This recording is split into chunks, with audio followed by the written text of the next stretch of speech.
What's going on, everybody? I hope you're all having a great day. I realized that it's been over a year since I built my mini camper, and I thought it might be a good idea to do kind of an update video of what I've learned, some changes I've made, some suggestions that you guys watching my videos have made that I've changed because of your suggestions, and some things that you've suggested I have not changed. But I thought it'd be a cool idea to go over everything. I'm going to show the outside, show the inside, and tell you what I've learned, and hopefully either give you some ideas if you're thinking about building one of these, or give you some ideas of what not to do if you have one of these or thinking about building one. So let's check out the camper.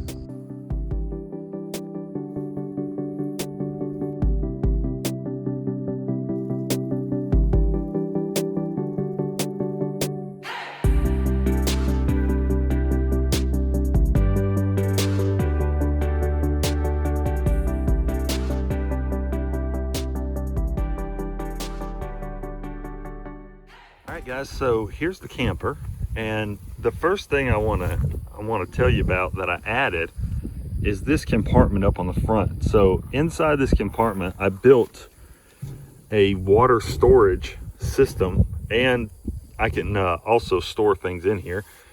It's not waterproof, obviously, so that's not a big deal, but just turn the knob here and you have running water. It holds about 6 gallons or so, and I just fill it up, and it lasts a while, and it's a lot easier to get to for filling up water bottles or whatever. I'll show you what it looks like.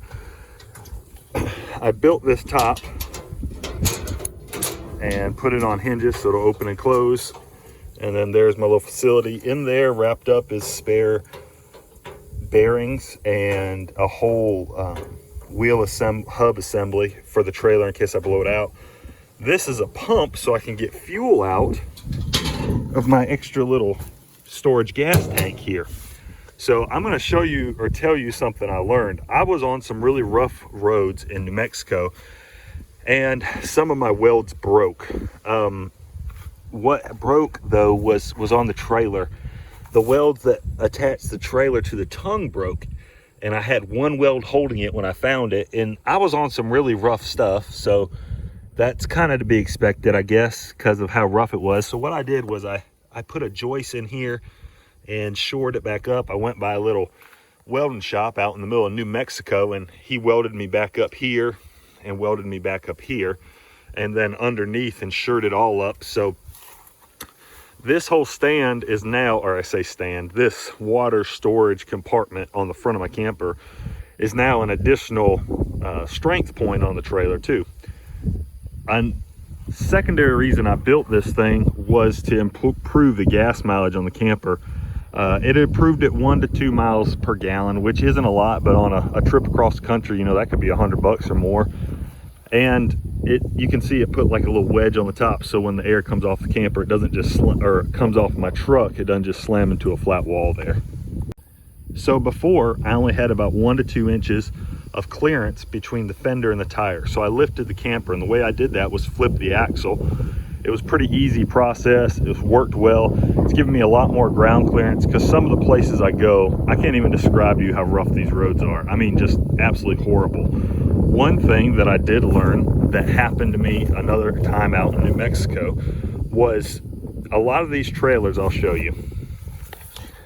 In the front of the trailer, up in front of the tire, the spring is bolted in, and in the back it's just in this little sleeve. Well, if you hit a bump hard enough and this spring contracts and then lets back go, it can jump out of this sleeve, and if it does that, it will drop the whole trailer and fender down on your tire. So that happened to me, and what I did was I just welded a piece of metal on the back side of the spring, so if it jumps, it'll just hit that sleeve. This piece of metal will hit that sleeve, and I did that on both sides to try to combat the problem.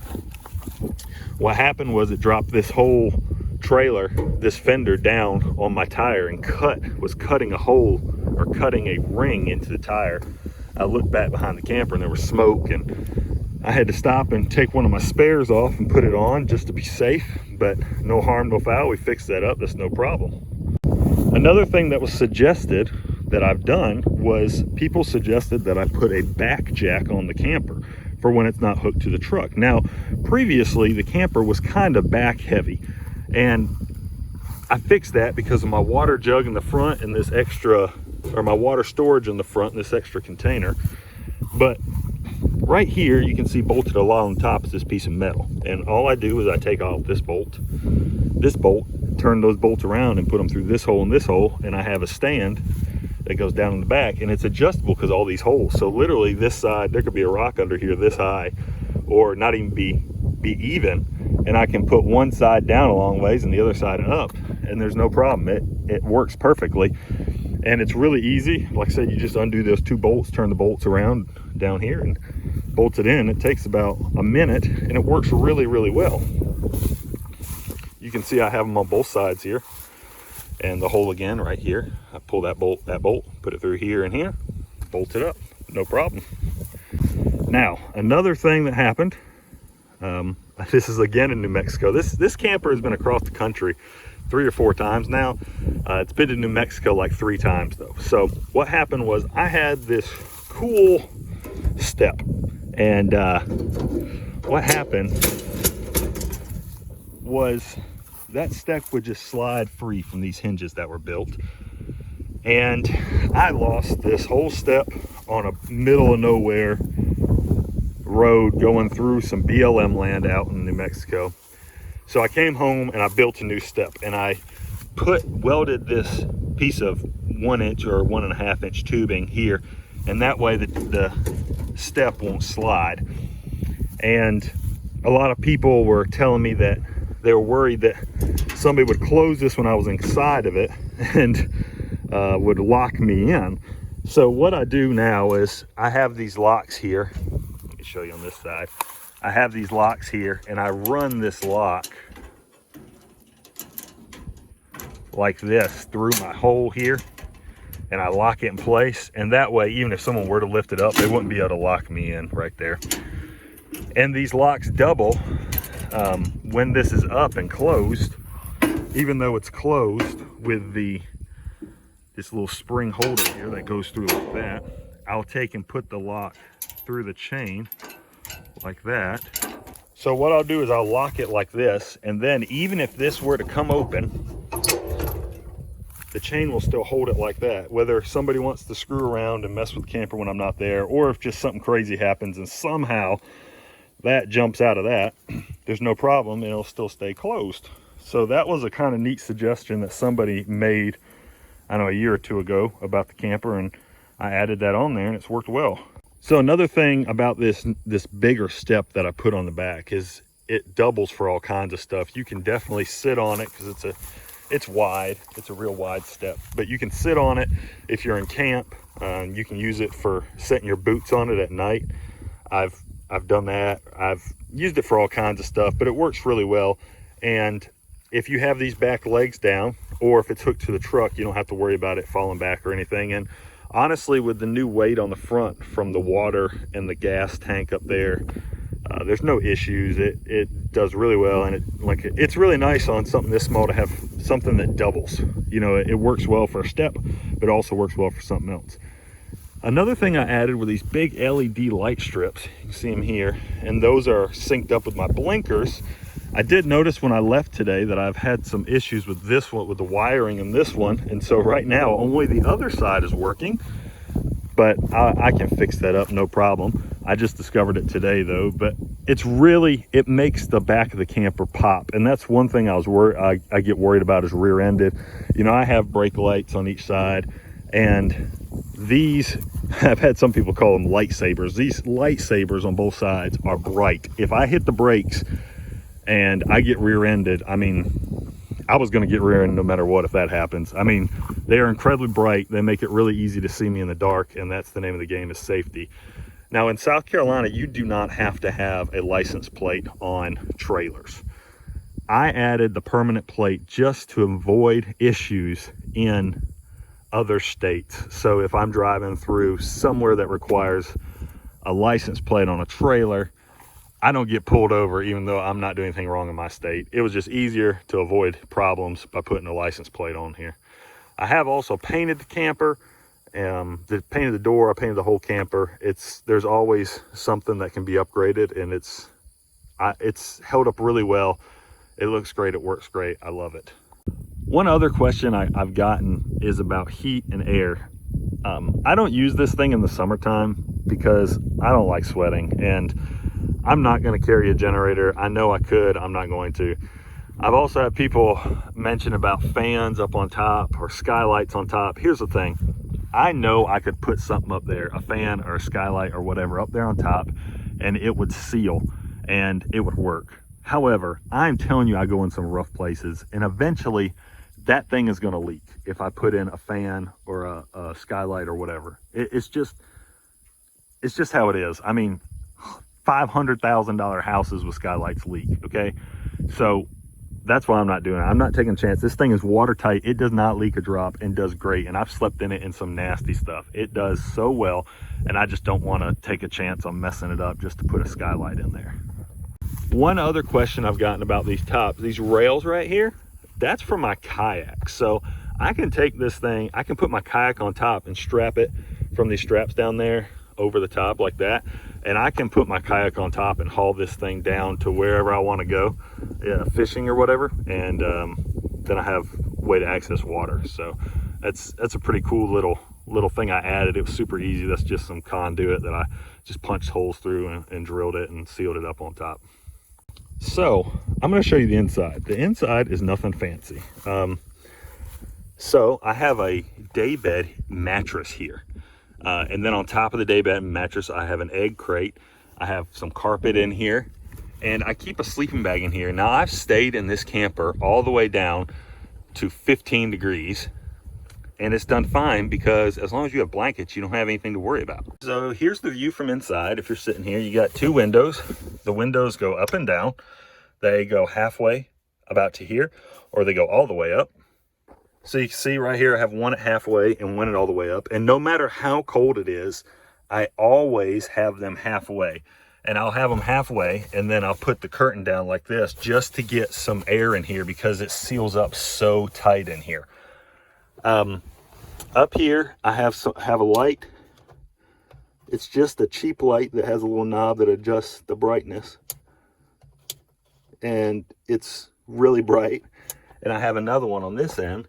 You just turn on, so I can open up the door to the camper and just reach around and flip that on, and I got light in here. And these things last a long time, like hours and hours and hours.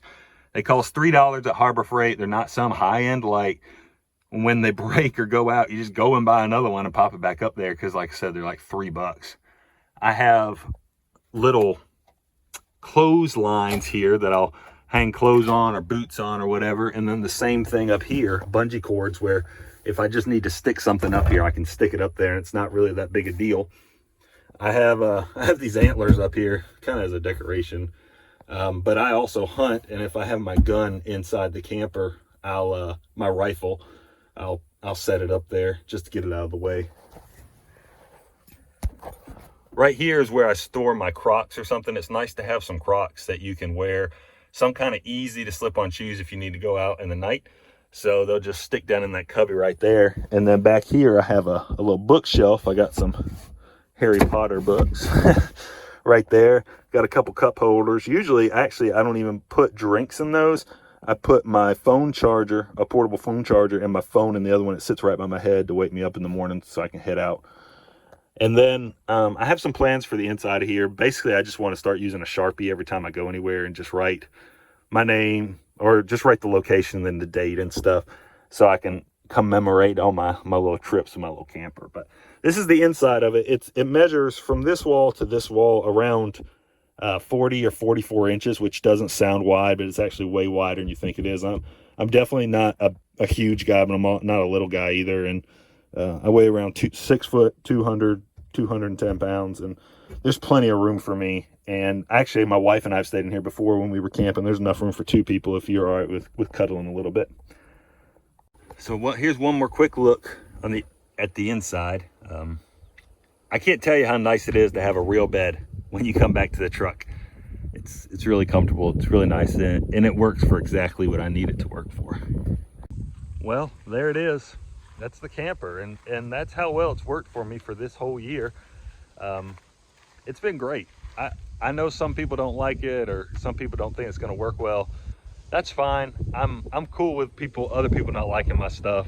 It's not that big a deal. It works perfectly for what I need, and it's hard for me to tell you if you're somewhere for a week, 2 weeks, 3 weeks at a time, up on a mountain or driving to the middle of nowhere, how nice it is to be able to pull over and sleep, or finally get back to the truck when you've been backpacking for a week and have a nice bed, something that's comfortable, and you know you're going to sleep like a rock. I cannot tell you how awesome that is. So I love this thing. This year it's going to go on some awesome trips. I have one big trip planned where I'm going to Colorado, then down to New Mexico, then back across to Arkansas. Who knows where else it's going to go? I'm sure it's going to go to the mountains here in South Carolina a good bit. I'm sure it's going to go, who knows? I don't even know where all it's going to go, but it's going to go a lot of places, and it's going to be awesome. So if you are not subscribed to my channel and you enjoy hunting and fishing and backpacking and camping type stuff, feel free to subscribe. I've got some fun videos coming up this fall that I'm really looking forward to. And if you have any questions, leave them down below, and I will be happy to answer them the best I can. So thanks for watching, and I'll see you guys next time.